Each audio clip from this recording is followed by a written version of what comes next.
Alors, chers amis, chers auditeurs, c'est un grand plaisir de nouveau d'être ensemble. C'est aujourd'hui, vous le savez sûrement, l'avant-dernière leçon de notre trimestre. Et j'espère que vous vous portez bien. Bienvenue aussi pour cette leçon concernant les passages difficiles. Alors, on ne va pas pouvoir aborder en 45 ou 50 minutes tous les passages difficiles de la parole, mais on va en aborder quelques-uns. Et aujourd'hui, on a le grand plaisir de recevoir Léo Lopez et Marcel Ladislas qui vont d'ici quelques instants, bienvenue mes amis, qui vont d'ici quelques instants se présenter.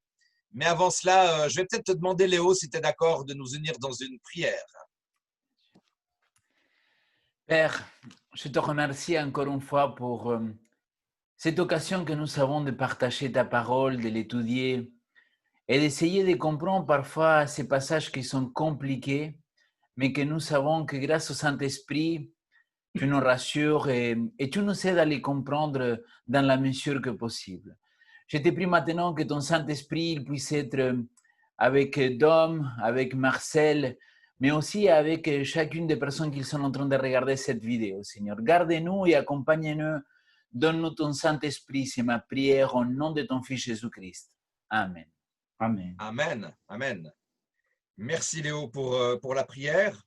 Alors maintenant, j'aimerais qu'on puisse effectivement se faire les présentations brièvement. Donc, peut-être Marcel et ensuite Léo, dites-nous un peu qui vous êtes, même si peut-être plusieurs d'entre nous, on vous connaît très bien. Alors, je suis pour l'instant enseignant à Collonges sous Salève, au campus, et je suis le prof d'hébreu. Il y a aussi comme prof d'hébreu Daniela Gelbrich, et c'est elle qui va prendre le relais une fois que je serai à la retraite, retraite qui va peut-être pas tarder dans une année. Voilà, bon, je suis grand-père de 7 petits enfants. Voilà tout ce que j'ai à dire.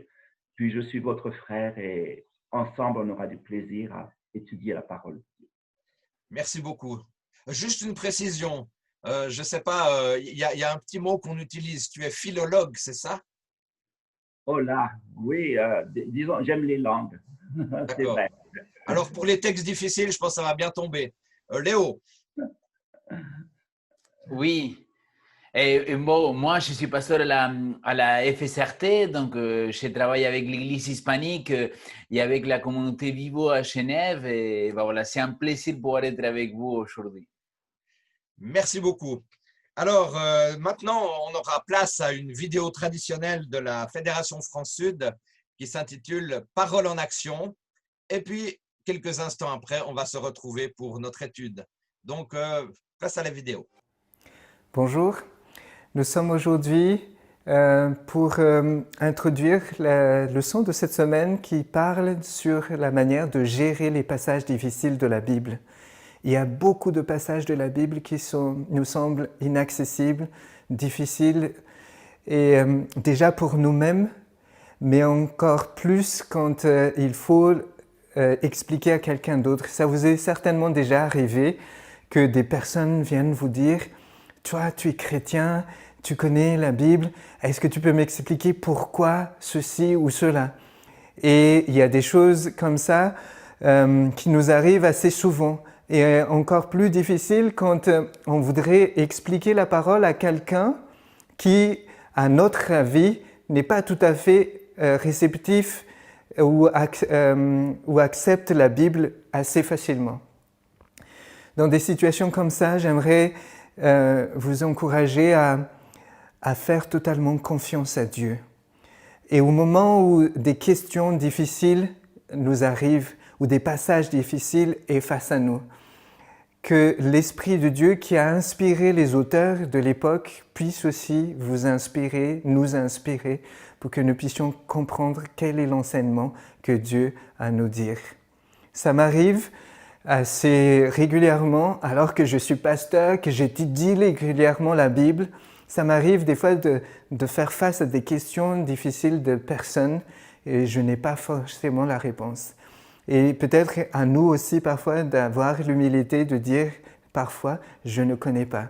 J'ai un enfant de 4 ans, des fois, qui me pose des questions difficiles sur l'existence de Dieu. Comment ça se fait que Dieu existe alors que je ne le vois pas? Il y a des choses comme ça que nous ne pouvons pas forcément avoir des réponses tout de suite.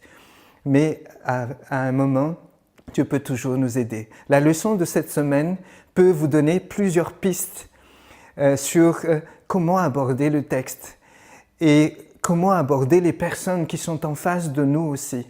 De voir aussi que parfois, il y a des personnes qui, pour nous, qui semblent avant recevoir la parole et pourtant ce n'est pas le cas, et d'autres personnes qui semblent a priori comme ça, ne va pas recevoir et pourtant vont recevoir favorablement la parole. Que Dieu vous guide, que Dieu nous guide à la fois dans nos études, mais aussi dans le partage de paroles, qu'il s'agit de paroles simples ou difficiles. Amen.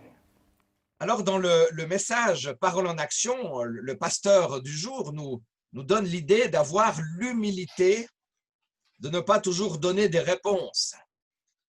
Alors, est-ce que pour des théologiens, des personnes qui connaissent bien la Bible, est-ce que de ne pas toujours donner des réponses, ce n'est pas un peu frustrant? Oui, c'est souvent frustrant de ne pas avoir réponse à tout. C'est vrai qu'on aimerait pouvoir être capable de répondre, de comprendre toute la parole de Dieu, de pouvoir l'expliquer. Et quelquefois, on est frappé par un verset ou par une question que quelqu'un nous pose sur un texte et on se rend compte qu'on n'avait pas vu le texte sur cet aspect-là et que effectivement, ça peut poser des questions à certaines personnes. Et alors là, il faut avoir… On peut trouver la ressource pour répondre, mais des fois, il faut savoir dire, bon, je ne sais pas, je vais peut-être retourner au texte, le réétudier et puis repenser la question et la reposer. Il y avait une histoire un rabbin disait, posez la question, j'ai réponse à tout. Et on lui demandait comment faire. Alors il disait, écoutez, je connais cette histoire d'un homme qui va dans un lieu où il y a, il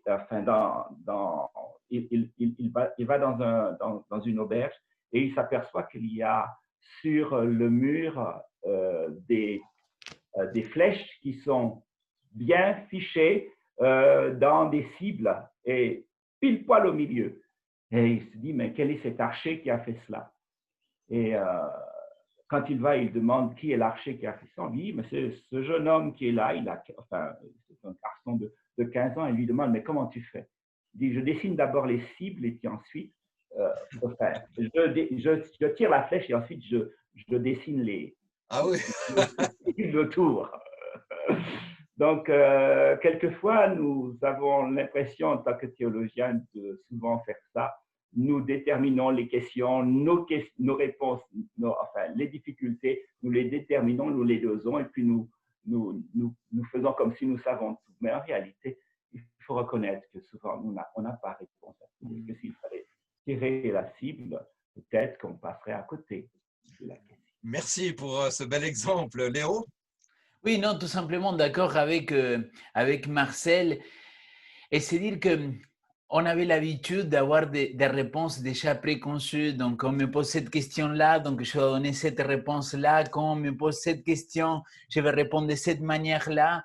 Et je pense que le monde dans lequel nous vivons aujourd'hui, il apprécie énormément cette sorte de honnêteté, d'humilité, de dire, écoute, je suis pasteur, oui, j'ai fait la théologie, mais cela, il ne veut pas dire que je connais tout et que je sais tout. Donc, tu me poses un call, je ne sais pas, bah, écoute, on va le regarder ensemble, on va étudier, parce que je pense que les gens, ils apprécient beaucoup plus ça que des personnes qui donnent des réponses déjà tout à fait faites. Je te donne un exemple, en Amérique latine, je me rappelle, je posais une question avec un psaume qui est assez compliqué, d'ailleurs, je l'ai cité dans un de mes mémoires, et il dit, Dieu, il est assis sur l'assemblée de tous les dieux. Et à moi, ça me posait énormément de questions, ce texte-là, c'est un texte bête. Et le pasteur, à cette époque-là, il me répond, oui, mais là, c'est Dieu avec majuscule et Dieu avec minuscule. Et moi, j'avalais la réponse, tu vois, parce que j'ai trouvé que c'était très bien la réponse. Mais bon, toi, tu le sais, Dominique, Marcel, il le sait, et peut-être ceux qui nous regardent, ils le savent aussi. Bah, le texte, il n'y a pas de majuscules et de minuscules pour dire que là, on parle de grands dieux ou de petits dieux. Et tu vois, ces réponses faites, je pense que ça ne sert à rien parce que plus tôt ou plus tard, tu es confronté à nouveau et c'est mieux être humble et se dire, OK, on va attendre pour l'instant. Je ne sais pas si je me suis bien exprimé, mais je pense qu'aujourd'hui, les gens, ils apprécient énormément qu'on puisse être humble et dire, bah voilà, je ne sais pas. Oui, l'humilité, c'est quand même un point très important lorsqu'on étudie la parole. Alors, en aparté, Léo, tu nous donnais aussi une petite anecdote que tu as vécue avec Marcel. J'aimerais juste entendre rapidement, hein, parce que le temps avance, mais rapidement, parce que tu as vécu quand même une expérience forte avec Marcel. Pas une, plusieurs. Plusieurs. Amen. Bravo, quand j'étais avec Marcel et quand j'étais aumônier au campus, j'avais demandé à Marcel d'animer un des études bibliques les mercredis soirs. Et on faisait plusieurs études bibliques, on a fait sur l'épître aux Hébreux, sur l'épître de Jean, et c'était passionnant. Et un des trimestres, on a choisi de faire tous les textes compliqués de l'Ancien Testament.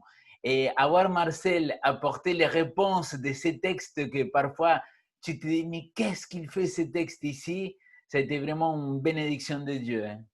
Merci. Alors, je vais peut-être m'adresser aux philologues. Excuse-moi, Léo, juste, mais par rapport aux philologues. Merci, Marcel, de me donner, toi, dans ton retour à ton expérience, le texte qui, pour toi, est le plus difficile de la Bible. Est-ce que tu as une idée? Oh là. D'abord, j'aimerais faire un petit caveat. Qu'est-ce qu'on entend par plus difficile? Parce que un texte peut être difficile parce qu'on ne le comprend pas au niveau intellectuel. Ça pose un problème d'ordre théologique à quelqu'un. Un texte peut être difficile parce que, on va prendre un exemple. Dans la Bible, il y a par exemple des textes qui sont des textes à problème, qui sont des textes qui parlent de la violence dans l'Ancien Testament. Alors, ça peut poser un problème pour certains parce qu'il se dit, mais comment comprendre ces textes, comment comprendre quel visage de Dieu on a à travers ces textes? On oublie trop souvent que ces textes sont très peu nombreux par rapport à l'ensemble du texte, du message biblique qui montre un Dieu aimant et qu'il faut bien comprendre que le texte vient dans une certaine époque, à une certaine civilisation et que nous jugeons au niveau éthique, par exemple, le texte, en oubliant que le christianisme a passé par là, le judéo-christianisme a passé par là, et que c'est le judéo-christianisme de la Bible qui nous permet justement de poser ces questions-là. La Bible est née dans un milieu qui était essentiellement avec une idéologie plutôt guerrière. Même les dieux, c'était des dieux qui se combattaient dans les différents panthéons, des dieux très humains et les civilisations, il n'y avait pas la notion du droit de l'homme. L'esclavage était quelque chose au niveau social qui était ambiant. Et cette liberté qui est accordée à l'être humain, les droits de l'homme, cela vient de la Bible en réalité. Et c'est cela qui a ensemencé notre société et qui fait que nous pouvons nous poser ce type de questions. Mais moi, j'aimerais te poser une question pour rebondir dans ce que tu nous dis, Marcel, mais une personne qui nous dit ouais, mais c'est bien la Bible, l'Ancien Testament, mais Dieu, il y a tellement de guerres dans ce contexte. Comment m'attacher à un Dieu guerrier? On doit répondre quoi là? Voilà, il faut aller aux différents textes pour voir les étudier dans leur contexte. Bien sûr. Et là, on ne va pas prendre ces textes-là, mais je prends l'exemple très simple, l'image d'un Dieu guerrier. Quand on dit l'Éternel des armées, Adonai Tsevaot, le mot armée, pour nous, évoque toujours l'idée de militarisation, de guerre et tout cela. On voit une armée. Mais quand on lit Exode chapitre 12, quand Dieu fait sortir les enfants d'Israël, il dit il fait sortir les enfants d'Israël et toutes leurs armées. Et dans le texte, ce ne sont pas des militaires qui sortent. c'est une bande ce sont des gens qui étaient réduits en esclavage et qui sont libérés. Ils sont appelés les armées de Dieu, en fait, disons les multitudes de Dieu. D'accord. C'est ce sens-là qu'il faut voir. L'Éternel des armées, c'est l'Éternel qui est adoré par des multitudes d'êtres. C'est ce que ça veut dire. C'est le Dieu des galaxies ou tout ça. Donc voilà, par exemple. Par exemple, voilà. Bien sûr qu'on ne pourra pas aborder tous les autres textes. Léo, toi, tu as un texte difficile dans la parole ou un texte qui pose problème, mais juste un, parce qu'il y en a peut-être plusieurs, mais juste un. Oui, non, comme ça ne me vient pas à l'esprit un texte qu'il me pose énormément de questions. Après, je pense qu'il y a la partie de l'Ancien Testament, il m'a posé beaucoup de questions à l'époque. On a beaucoup discuté avec Marcel parce que c'est compliqué parfois être face à… Il y a des passages, quand tu es sincère, Game of Thrones, ou les pires séries aujourd'hui de Hollywood, ou je ne sais pas où, via Netflix, c'est peut-être parfois moins violent que certains passages de l'Ancien Testament. Et quand tu vois cette cruauté, l'expliquer à quelqu'un qu'il a les lunettes de l'année 2020, il s'est dit non, mais c'est pas possible. Et donc, je pense que tous ces textes-là, ils font partie des textes compliqués à expliquer. Pas d'un point de vue théologique, mais d'un point de vue sociologique et culturel. Pour moi, c'est très compliqué de faire comprendre aux gens et nous faire comprendre à nous-mêmes que c'est une autre époque, que c'est une autre société, ce qu'il a dit Marcel, quoi. Alors écoute Marcel, j'ai une réflexion à te proposer. Il y a certaines divergences qui peuvent être dues à des variations mineures, des erreurs de transmission lors des différentes copies et traductions. Est-ce un réel problème? Non, je ne pense pas que ce soit un problème, dans la mesure où un texte véhicule un message, et ce qui est plus important, c'est le message dans sa globalité. Et c'est ça. C'est vrai que nous nous focalisons sur les mots, parce que les mots sont importants pour porter à travers les différents sens, mais il y a une grammaire du texte qui nous permet de pouvoir…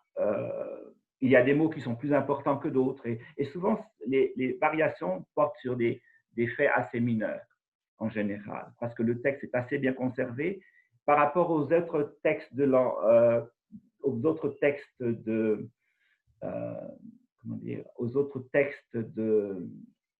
d'autres grands d'Homère ou des auteurs de l'Antiquité. On a davantage de copies du texte et on a davantage de précision, de textes qui sont des textes, de bons témoins du texte, de bons témoins textuels du texte. Donc, ce n'est pas très grave s'il y a quelques variantes, ça ne change pas grand-chose. Et on peut, par la critique textuelle, réussir à établir le texte d'une certaine manière. Et là où il y a quelques difficultés, ce ne sont pas forcément dans les passages théologiques très importants. Si dans une liste de généalogie, il y a des noms qui peuvent disparaître ou pas, peut-être que c'est difficile pour pouvoir faire une chronologie exacte, mais on a à peu près une durée, un ordre de grandeur. Et ça, c'est donc le sens et l'esprit va rester, on est d'accord. Voilà. Léo, tu voulais dire un mot? Oui, je voulais réagir, je voulais réagir par quelque chose de très intéressant qu'il me semble, au moins intéressant, c'est que est-ce que c'est très compliqué qu'il y a cette petite variation? Tout ça va dépendre d'une de nos premières questions. Comment je considère que la Bible était inspirée? Si je considère que tous les mots de la Bible sont inspirés et que c'est Dieu qui a fait un dicté de la Bible, parce qu'il y a des chrétiens, il y a énormément de gens dans l'Église, même adventistes, qui croient que tous les mots de la Bible sont inspirés. Et dans ces moments, ça me pose problème parce que si c'est Jésus ou si c'est Dieu qu'ils se sont trompés dans le mot, là, ça me fait mal au cœur. Et donc, je pense que c'est hyper important de préciser que ce n'est pas si grave que ça, qu'il y a ces petites imperfections ou ces petites imprécisions, je dirais, parce qu'on sait que ce ne sont pas les mots qui ont été inspirés, mais que ce sont les hommes de Dieu qui ont reçu cette inspiration. Mais vous voyez, ce que je suis en train de dire, Marcel, il disait, le message, c'est le plus important. Si on applique ce principe-là, on doit l'appliquer avec tout ce que nous étudions. Donc, c'est les mots de l'auteur, ce qu'il a voulu transmettre. Quand on étudie la loi, tu ne peux pas t'accrocher au mot près. C'est-à-dire, tu dois aussi considérer quelle était l'intention de celui qui l'a écrit la loi. Et quand on va étudier la parole de Dieu, c'est exactement pareil. On doit aller chercher aussi quelle était l'intention de l'auteur pour nous transmettre. Et de là, la nécessité, le besoin indispensable de prier pour le Saint-Esprit. Parce que si lui, il a inspiré cet homme-là, moi, j'ai besoin de lui pour qu'il m'aide à décodifier ce qu'il est peut-être codifié. Par exemple, on sait que Matthieu, il s'est adressé plutôt aux Juifs, Marc aux Romains, Luc plutôt voilà, aux Grecs, etc. Donc, il y a quand même une réalité. J'aimerais faire un petit exercice, mais très rapide. Vous allez dire, mais pourquoi je veux faire maintenant cet exercice? Vous voyez un tout petit peu le chenil de mon bureau, hein, parce qu'il y a pas mal de chenilles là. Marcel, qu'est-ce que tu retiens en premier du chenil de mon bureau? Que pour pouvoir étudier, il faut beaucoup lire. Non, mais dans ma pièce, là, si tu dois faire une petite note de la première chose qui t'impacte, c'est quoi dans mon bureau? Attends, je dois mettre un grand écran. La plante. Très bien. Et toi Léo? Le petit coloriage qu'il était à ta droite. Ah, très bien, très bien. Alors, vous voyez, ça c'est juste un petit exemple. Deux personnes ne présenteront jamais une histoire identique parce que, dans le fond, les détails sont différents. Et je crois qu'on le voit aussi dans les évangiles, où dans les évangiles, on découvre qu'il y a l'expérience du Christ, sa mort, sa résurrection, mais décrit différemment entre les différents évangiles.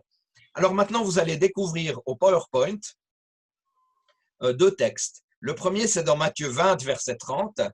Et le deuxième, c'est Marc 10, versets 46 et 47.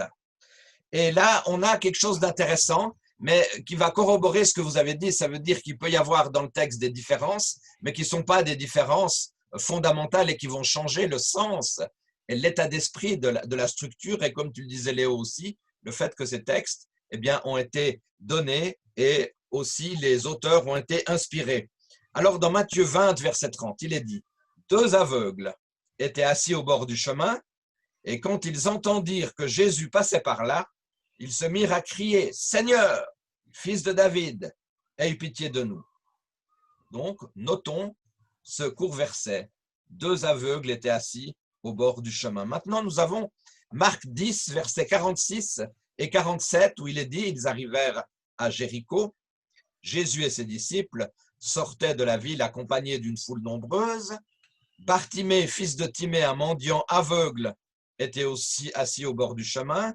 Et lorsqu'il entendit que c'était Jésus de Nazareth, il se mit à crier: Jésus, fils de David, aie pitié de moi. Alors Léo, tu vois une différence dans ces deux textes? Oui, si tu les as cités, c'est parce qu'il y a une différence quand même. Écoute, voilà, mais dis-nous, quelle est la différence? Est-ce que c'est le fait que dans un, il y a les deux et dans l'autre, il y a un aveugle? C'est ça que tu fais référence? Alors, je pense que la profonde, la principale différence, c'est ça. Alors, ça pose problème ou pas?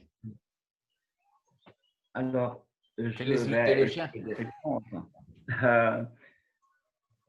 Marc n'est pas un témoin direct de la scène. Il faut bien se le dire. Et Marc a un projet. D'abord, il rapporte les paroles de Pierre, parce que Marc, c'est un disciple de Pierre, et c'est à travers l'œil de Pierre qu'il voit. Donc d'abord, il n'est pas un témoin direct. Matthieu est un témoin direct. Le premier texte, c'est d'abord celui de Marc. Il a écrit en premier. Et dans son projet, il essaye de définir ce qu'est un disciple. Quand on lit le texte, on est frappé parce que il va présenter un homme, Bartimée, et ce qui est important pour lui, c'est que ce Bartimée va tout de suite suivre Jésus. Et ça, le verset n'est pas là, mais si tu lis la suite du texte, on dit il suit Jésus. Il nous présente Bartimée parce que c'est le disciple qui va reconnaître que Jésus c'est le Messie, le fils de David, et il va le suivre. Non seulement il est guéri, mais il devient ensuite disciple. Matthieu, lui, vient pour pouvoir, il connaît, il sait ce que Marc a dit, mais lui, il va il va présenter la scène parce qu'il est témoin et il se souvient qu'il en avait deux. Alors, il va simplement rajouter cela. Et pour lui, il n'a pas besoin de donner le nom. Il y a déjà un nom qui est donné. L'autre nom, ben, il ne se rappelle pas. C'est peut-être quelqu'un qui est…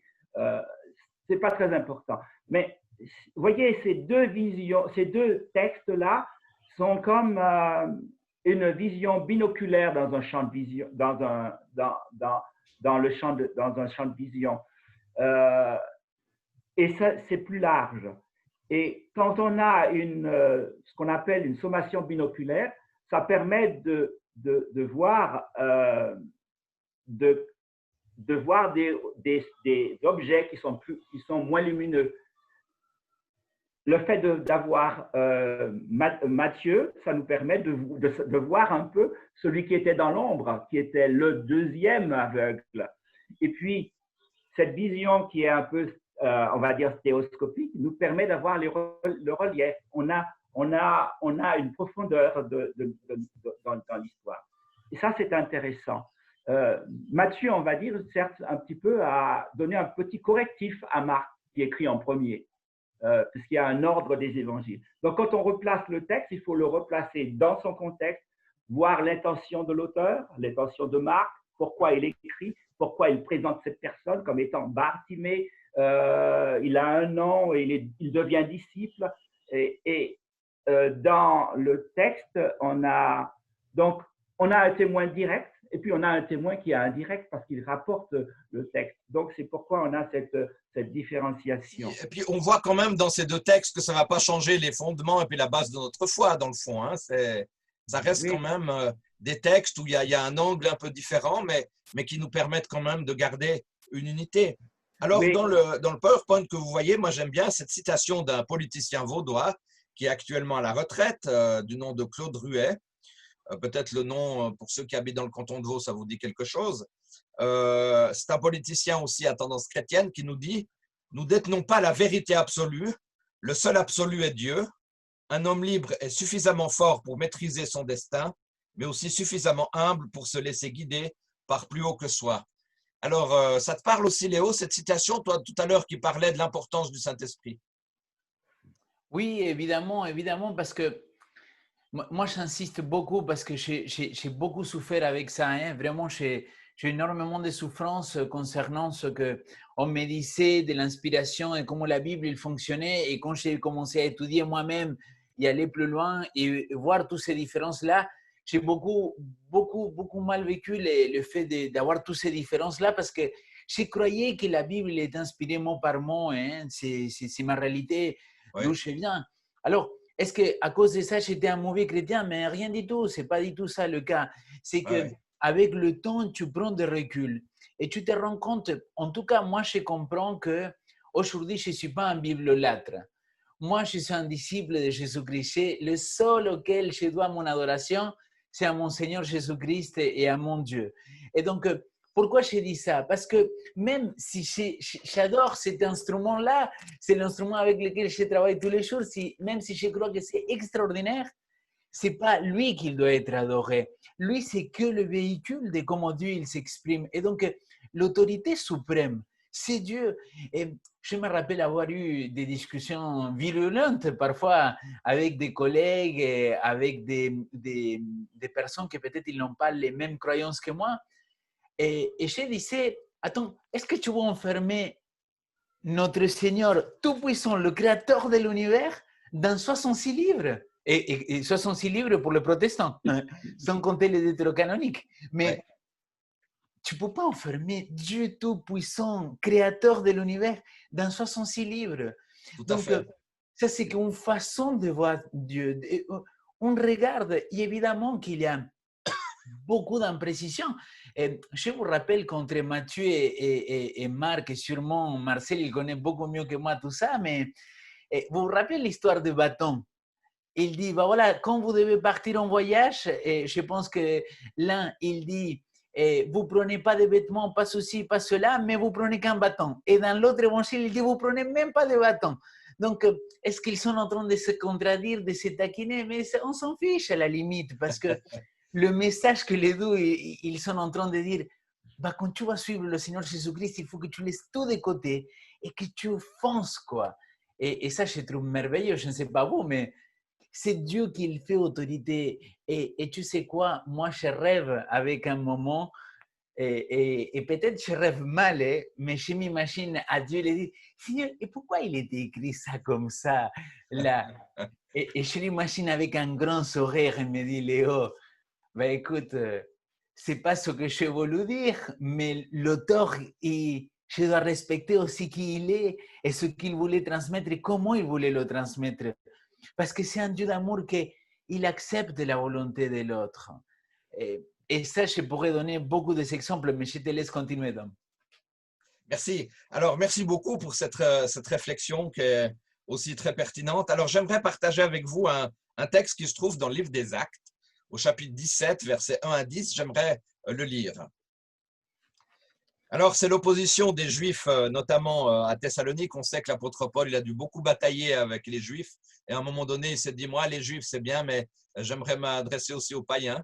Alors là, ils traversèrent Amphipolis, puis Apollonie et gagnèrent Thessalonique, où les Juifs avaient une synagogue. Selon son habitude, Paul s'y rendit et pendant 3 sabbats, eh bien, il discuta avec eux sur les Écritures.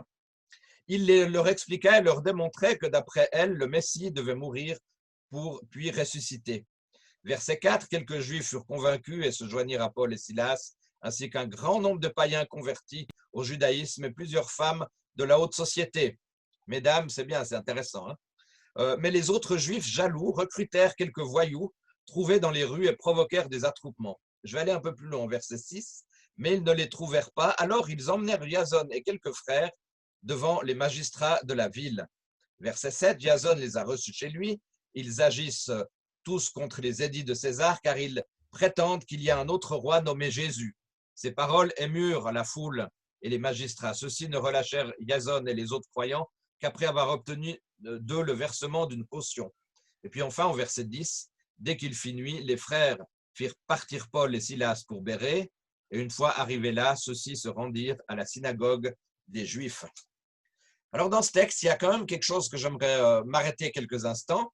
Paul et Silas vont rester à peu près environ 3 semaines à Thessalonique, qui était un port de la Macédoine. Paul va se rendre à une synagogue. Alors moi, j'ai simplement, alors ce n'est pas lié forcément à un texte d'une question difficile, mais peut-être une difficulté aussi existentielle, voire même théologique.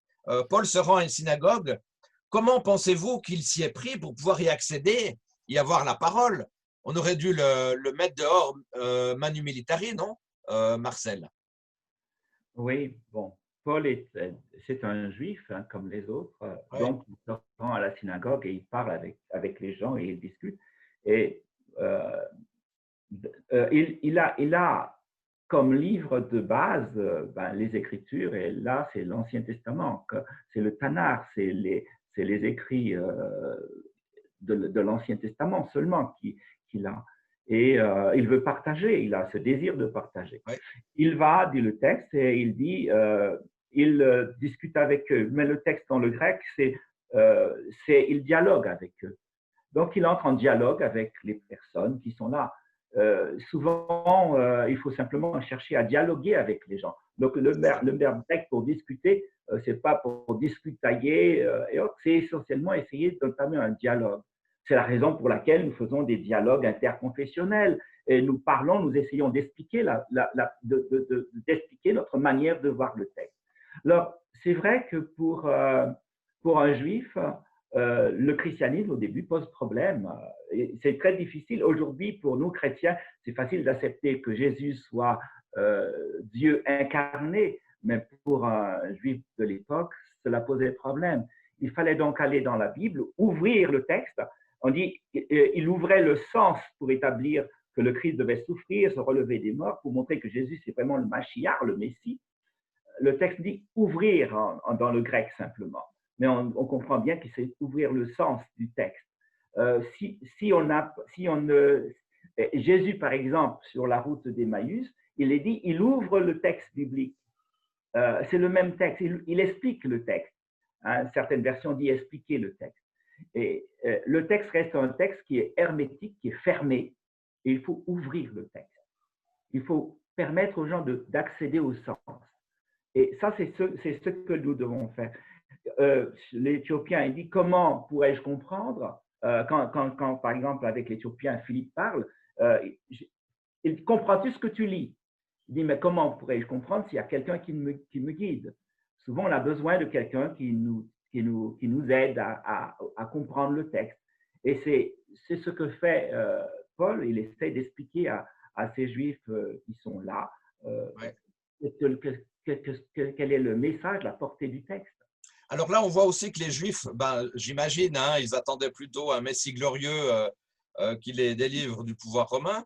Et voilà que Paul, il a l'habitude un peu de casser quand même les images, les barrières, les idées préconçues. On se rend compte que aussi dans le livre des Actes, lorsqu'il avait été à Athènes, il avait une position bien claire dans son message, et tout le monde ne l'avait pas forcément compris. Et voilà que Paul annonce ici plutôt un Messie souffrant. Alors ça paraît quand même assez débridé comme situation. Alors vous comprenez la logique de Paul qui va être reçue de manière positive et négative.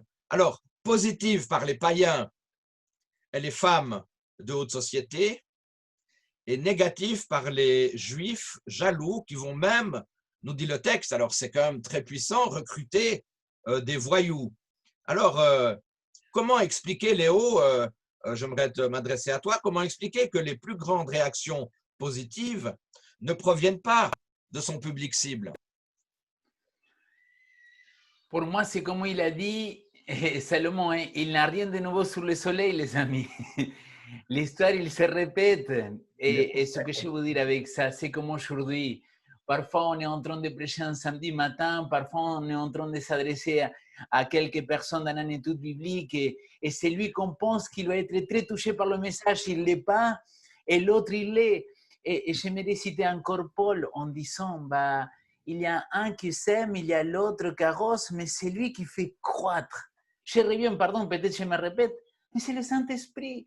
Donc, tu vois, tu peux faire le même discours, peut-être un discours très théorique, et pas toucher les gens théorie et qu'ils sont tous ces théories, et toucher d'autres, quoi. Marcel, il voulait intervenir, j'ai touché le cœur de Marcel, tu vois, et là, il vous parlait. Non, mais Marcel, avant que tu nous parles 10 minutes d'un truc qui sera passionnant, j'aimerais quand même te demander une chose. Pourquoi on nous dit les femmes de haute société? Pourquoi? Alors, moi, j'aime beaucoup aussi le parcours de nos dames. Mais pourquoi on doit mettre les femmes de haute société? Il y avait quelque chose d'important là? Dans la société, souvent, les femmes étaient écartées. Ah oui, très bien. Mais dans la société grecque, souvent, les femmes, dans la société grecque, pouvaient intervenir et s'occuper. Elles avaient des rôles importants. Et c'est important parce qu'elles vont jouer un rôle dans l'évangélisation aussi. Et Jésus, d'ailleurs, va d'abord adresser son message à la résurrection à des femmes. C'est très important de le noter. Maintenant, il faut bien dire que ce ne sont pas tous les Juifs qui ont refusé. Il est dit au verset 11 que ces gens de Thessalonique, ces Juifs de Thessalonique, ces Juifs de Bérée avaient de meilleurs sentiments que ceux de Thessalonique. Ils accueillirent la parole avec beaucoup d'ardeur, en examinant chaque jour les Écritures pour voir si ce que leur disait était exact. Je crois que c'est ça qui est important, c'est d'avoir à l'esprit d'étudier, de comprendre et d'essayer de comprendre le texte biblique. Mais juste une chose. Oui. Marcel, juste une chose. Oui. L'histoire de Bérée, c'est parce que les Juifs étaient dans une région grecque où il y avait quand même beaucoup d'ouverture, donc c'était pour eux aussi plus facile d'avoir une ouverture. C'est possible. Ce qui est important, c'est de savoir qu'est-ce qui tenait à cœur ces Juifs. Ils avaient plus faim, je dirais, de la parole de Dieu, d'essayer de le comprendre. Et c'est ça qui est important. C'est leur motivation, leur soif, leur ouverture d'esprit, puisque tu dis qu'ils sont dans ce monde en contact avec des chrétiens. Ceux de Jérusalem étaient beaucoup plus fermés, parce que c'est vrai que quand on est en majorité, dans une société majoritaire, on a tendance à à être beaucoup plus fermé que quand on est en minorité dans un lieu. Ça, c'est une chose importante. Et puis, je vais dire encore une chose pour les difficultés de la Bible. J'avais un pasteur, quand tu lui posais la question, tu m'as posé la question, quel était le texte le plus difficile? Il me répondait, le texte le plus difficile de la Bible que je trouve, moi, c'est Jean 3, verset 16. Ah bon? Car Dieu a tant aimé le monde. Et il dit, mais quand moi j'arrive et puis que je rencontre je suis pasteur, je vais assister par exemple à un enterrement et puis que je vois que des personnes qui sont là, qui souffrent parce qu'il y a quelqu'un qui a un salaud qui a tué un enfant et tout. Il se dit, mais comment peut-on aimer ces personnes-là, ce monde dans lequel il est? Et c'est souvent très difficile d'aimer tout le monde. On a envie, quand on est, si quelqu'un tue votre fille, vous n'avez pas envie de l'aimer. Et pourtant, Dieu nous aime malgré le fait que nous ayons mis à mort Alors, mais à travers le Christ que nous faisions du mal aux autres. Juste un mot, Léo, parce que toi, tu as une chaîne qui s'appelle, je crois, Chez Léo. J'ai vu quelques émissions. Tu abordes, toi, les textes très difficiles dans ces émissions? Non, parce que le but, c'est pas ça. Le but, c'est faire des... Et c'est plusieurs parties, mais il y a des parties qui sont vraiment des prédications dans lesquelles c'est de l'encouragement. Après, il y a une autre partie qu'on a fait Matthieu chapitre 24 et 25, Jésus est la fin de temps. Et là, oui, on était à fond dans le texte, on essayait d'étudier les mots, de voir les autres passages. Mais après, j'essaye que ça reste très ouvert parce que j'insiste dans quelque chose que pour moi, c'est très important par rapport à ce qu'on est en train de discuter. C'est que la Bible, c'est un moyen pour connaître davantage notre Dieu. Et la Bible, le Nouveau Testament, il vient nous révéler Jésus-Christ. Et Paul, il va dire, quelle est la révélation ultime? Bah, c'est Jésus-Christ. Et Jean, il va dire en chapitre 1, verset 18, il va dire, personne n'a jamais vu Dieu, s'il n'est pas le Fils. Et donc Jésus, il vient nous révéler le Fils. Et je me rends compte que plus je connais le Fils, plus je connais le Père. Jean chapitre 14, verset 6. Et donc, quand je m'étare sur ces textes-là, bah, je vais faire un peu ce que Paul il va aller dire à Timothée. J'imagine qu'après, on va peut-être discuter un peu de ça, mais ne te tarde pas des discussions que peut-être ils vont t'amener à nulle part. Écoutez, j'imagine Marcel, il a beaucoup plus d'expérience que moi en tant que pasteur, que laïque. Toi, Dom, tu as quelques années de plus de ministère que moi, pour ne pas dire beaucoup, mais je me rends compte quand il y a des gens qui viennent me dire « Oui, mais cette Bible-là, elle n'est pas traduite selon la King James. » J'ai dit « Seigneur, qu'est-ce qu'il est en train de dire? Pardonne-le parce qu'il ne sait pas ce qu'il dit. » C'est-à-dire, il y a des gens qui sont comme ça, fermés dans cette optique de dire « Non, si ça ne vient pas de la King James, ce n'est pas la bonne traduction. Si ça ne vient pas d'ici. » Et je me dis, je pense que parfois on s'étare trop. Et peut-être il y a des gens qui sont le ministère pour répondre à ces questions-là. Moi, je me suis dit que j'allais axer mon ministère en faire connaître de plus en plus Jésus-Christ. D'ailleurs, j'ai fait un truc sur la Bible, qui sont 4 épisodes, que ça dure 3-4 minutes, et à chaque fois, je parle de manière très simple, qu'est-ce que c'est la Bible, comment interpréter la Bible, parce que je pense que les gens, nos contemporains aujourd'hui, c'est ça qu'ils ont besoin. Et après, s'ils vont aller plus loin, ça dépend de chacun de nous. Je pense qu'Espoir Média pourra aussi mettre le lien de ta chaîne. Mais quand je t'ai entendu parler, Léo, il m'est venu à l'esprit ce texte qui dit « Vous étudiez avec soin les Écritures parce que vous êtes convaincus d'en obtenir la vie éternelle. Or, précisément, ce sont elles qui rendent témoignage de moi. » Donc, en fait, effectivement, toutes les Écritures rendent témoignage de Jésus-Christ. Alors, le temps avance, il nous reste encore un peu plus que 5 minutes. J'aimerais aborder avec vous ce texte de 2 Pierre 3, versets 15 et 16. 2 Pierre chapitre 3, versets 15 et 16, je vais vous lire assez rapidement. « Comprenez bien que la patience du Seigneur est le salut des hommes. Paul, notre frère bien-aimé, vous l'a aussi écrit avec la sagesse que Dieu lui a donnée. Il l'a fait comme dans toutes ses lettres où il aborde ces sujets. Certes, s'ils y trouvent des passages difficiles, voilà, vous voyez, on est en plein dans le thème, des passages difficiles à comprendre dont les personnes ignorantes et mal affermies déformaient le sens, comme elles le font aussi pour leur propre ruine des autres textes de l'écriture. Ce texte, vous l'avez vu donc au PowerPoint. Donc, en fait, je pense qu'il faut aussi être vigilant dans notre Église, car des personnes peuvent à tout moment déformer le texte et déstabiliser quantité de personnes. Et Léo, tu as appelé la traduction, alors c'est cette traduction qu'il faut prendre, mais il me semble important de ne pas non plus nous laisser égarer par des préjugés ou alors utiliser des textes pour défendre nos idées, mais plutôt se laisser imprégner par le texte pour pouvoir avoir une idée. C'est quand même tout différent. Il n'est pas toujours facile non plus de trouver le juste équilibre entre l'humilité et les certitudes. Personnellement, je ne sais pas si c'est vous, mais je n'aime pas trop le mot certitude.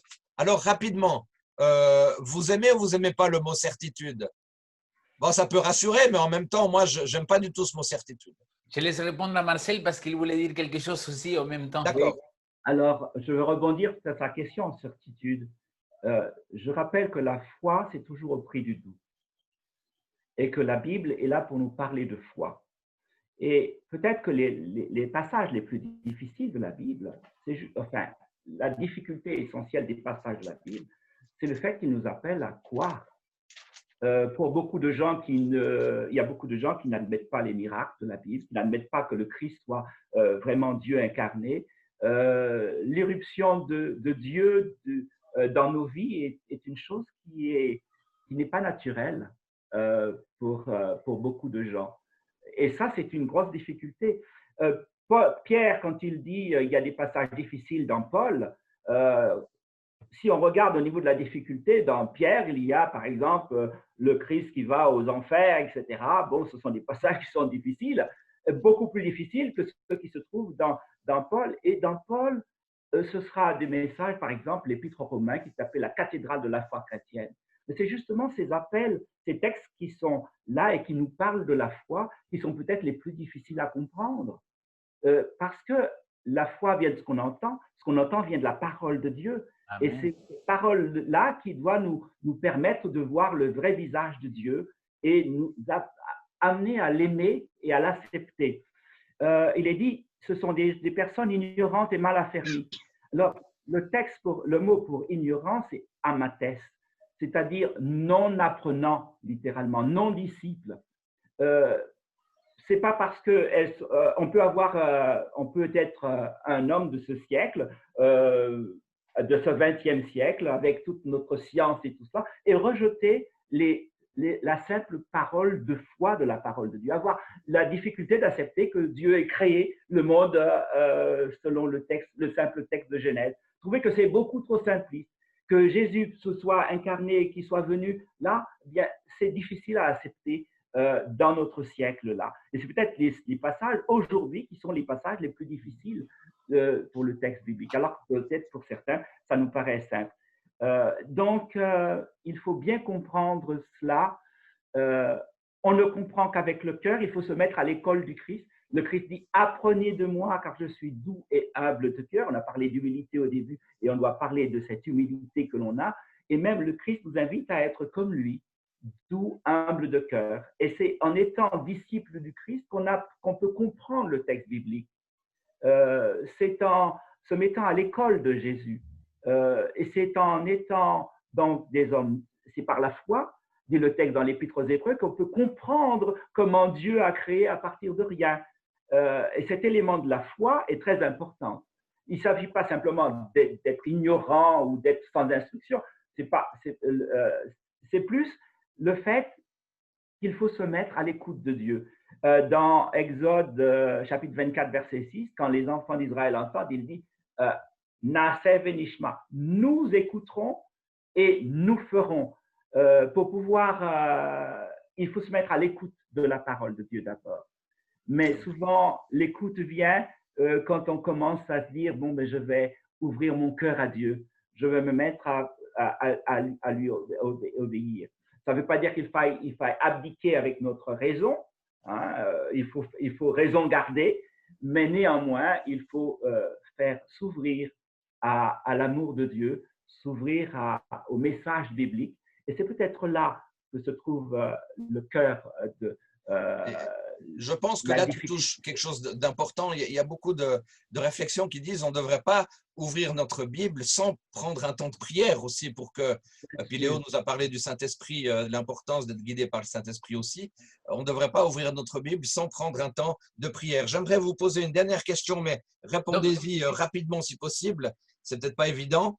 Quels sont, selon vous, les meilleurs arguments de la réalité et de la justice du sabbat face à l'idée que Jésus est ressuscité un dimanche? Qu'est-ce que vous pourriez dire à peut-être à nos amis chrétiens dont on a un profond respect, puisque l'essentiel c'est l'honnêteté puis la sincérité de notre cœur, mais qu'est-ce qu'on pourrait dire pour expliquer que Jésus va vraiment, que le sens du sabbat, il est tellement important? Une réponse contemporaine, ça serait pour moi aller regarder Jésus l'enquête et après venez, on va discuter ensemble, on va reprendre tous les arguments qu'il donne dans le film ou le lire, le livre Jésus l'enquête, parce qu'il donne beaucoup d'arguments que, mine de rien, sont les mêmes arguments que moi je considère que sont valables pour justement croire dans la résurrection de Christ et pas que c'est simplement un fait magique ou de la pensée de quelques disciples. Et par rapport à ce que tu as dit, ou sinon je laisse répondre à Marcel et après, si tu veux, je dirai quelques mots de la certitude aussi. Oui. Marcel, parce qu'on dit, oui, mais c'est le Christ est ressuscité le dimanche, c'est le jour du Seigneur, etc.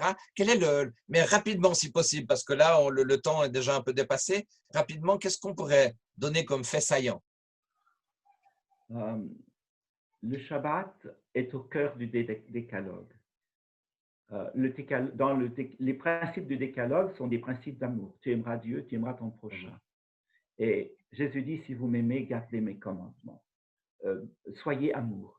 Aimer Dieu et aimer son prochain, c'est vivre dans cette relation. Au cœur du Pentateuque, il y a cette relation d'ailleurs, c'est un signe d'alliance entre l'homme et Dieu. Et cette alliance-là est très importante. C'est vrai que Jésus est ressuscité un dimanche, mais ça n'empêche qu'il est resté au tombeau le sabbat pour pouvoir se reposer justement. Et c'est le dimanche qu'il ressuscite. Même là, même le Christ a observé le Shabbat. Et finalement, quelque part, le Shabbat nous vient depuis l'Éden, depuis la création, hein, puisque Dieu il s'est reposé. Et on a dans Ésaïe chapitre 66, dans le nouvel Éden, on va dire que Dieu va nous proposer. Il dit à chaque sabbat, on viendra se prosterner. Donc, le sabbat, c'est un fil qui nous vient de l'Éden et qui restera encore jusque dans l'éternité. Mais ça n'empêche que le fait cardinal de notre foi et qui fait que nous sommes sauvés, c'est parce que le Christ est mort et qu'il est ressuscité et qu'il vit et sa vie, nous mourrons et nous ressuscitons avec lui. Et c'est ce qui fait que nous sommes des chrétiens. Parce que nous sommes nous sommes nés de nouveau avec le Christ. On voit, d'après ce que tu dis, que de la Genèse à l'Apocalypse, il y a un fil conducteur par rapport au sabbat. Très rapidement, Léo, tu voulais dire un petit mot sur la certitude?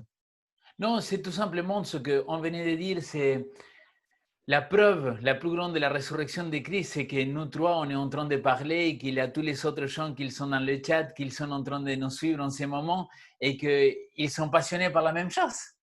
Comment ça s'explique que ça fait plus de 2000 ans et qu'on parle de Jésus? Parce que Jésus, il est vivant, parce qu'il habite en toi, en moi, et parce qu'il vient nous chercher. Donc, pour moi, c'est ça la seule certitude que j'ai. Jésus est vivant, Jésus est vivant. Merci beaucoup. Voilà. Terminons par une citation d'Ellen White dans le livre Parabole de Jésus, page 28. Vous voyez affiché au PowerPoint. Lorsqu'on se détourne de la parole de Dieu pour se nourrir des écrits d'auteurs non inspirés, l'esprit se rabougrit et perd de sa vigueur. Peu à peu, il s'éloigne des principes larges et profonds de la vérité et notre intelligence s'adapte à ce qui lui est devenu familier. Elle s'affaiblit et la faculté de s'assimiler les choses spirituelles diminue au point de devenir, après un certain temps, incapable d'expansion. Voilà une belle citation qui va terminer notre étude, notre parcours. J'aimerais d'une manière particulière vous remercier parce que j'ai beaucoup apprécié, Marcel et Léo, vos interventions. qui ont été des interventions aussi très profondes au niveau théologique, mais aussi très pratiques. Et nous sommes heureux de vivre ce jour de sabbat dans l'école du sabbat par Internet. Et nous sommes heureux aussi de vivre le service de culte qui nous sera apporté dans une thématique aussi ADRA à travers les réfugiés. Donc, c'est vraiment de vivre cette matinée de culte tous ensemble. Oui, Léo? Oui, tout simplement, on n'a pas parlé de que faire avec le doute et on ne va pas pouvoir parler, mais s'il vous plaît, allez lire le meilleur chemin, le chapitre 12 au 13, que faire de doute. Ellen White aborde d'une manière très pratique quoi faire quand nous sommes dans le doute par rapport à la parole et je pense qu'elle répond de manière très pratique et magistrale vraiment. Rappelons-nous, Jésus lui-même sur la croix a dit « Mon Dieu, pourquoi m'as-tu abandonné ?» Marcel, un dernier point, 15 secondes. Oui, quand vous apprenez à jouer, que vous faites une partition musicale, si vous avez une note que vous ratez, si vous vous focalisez sur la note, eh bien, chaque fois que vous allez jouer, vous allez, quand vous arrivez à la note, ce sera le point de crispation. Et puis un jour, vous allez perdre l'envie de jouer cette pièce. Je crois que ce qui est le plus important, c'est la joie de jouer. Et c'est juste une note. Et si jamais vous vous mettez à réétudier le texte et à refaire toute la partition, un moment, bien, la note qui paraît difficile, vous allez pouvoir jouer et vous pourrez jouer cette note de l'évangile de l'amour. Merci Marcel, quelle belle image d'harmonie du texte biblique. Merci à chacune et à chacun de nous avoir suivis. Un bon sabbat à tout le monde et puis on se réjouit aussi maintenant d'avoir ce moment de culte. Et on va se retrouver avec 2 autres intervenants pour la dernière fois avant l'été, l'école du sabbat par Internet. Merci mes amis, bye bye, à bientôt.